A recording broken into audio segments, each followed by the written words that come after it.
Uh. Abang, dekat Kuala Lumpur tu tak ada ke kedai sarapan pagi yang unik-unik, yang best-best? Apa pula tak ada? Muhibah betul. Pagi-pagi lagi aku dah sampai di Kampung Sungai Penchala, Kuala Lumpur ni. Kita sarapan kat sini. Menu dekat sini unik-unik. Chinese food. Kita show dulu menu-menu dia dekat korang, nampak? Ui, ini dia 5 menu dah sampai kat meja aku. Peminat-peminat mi, kau kena try mi udang dia ni. Besar udang dia. Ini baru original char kway teow, kering-kering macam ni. Kena pula dengan cili jeruk. Telur mata kebau, ini yang paling penting. Kau tengok guys, udang dia sedap kopek.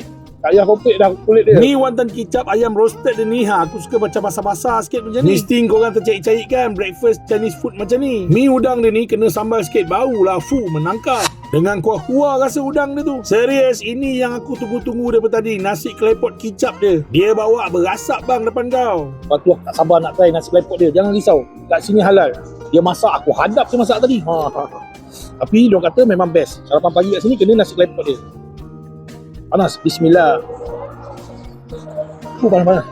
Dia sedap bau dia tu. Ada bau hangit-hangit tu. Itu yang betul-betul klepot. Kalau nak santai-santai dengan anak-anak, kena dia punya resource ni. Cica dia punya sauce. Kena kopi ais kau dia. Pejam mata bang. 5 menu aku hari ni di restoran Muhibah Kuala Lumpur.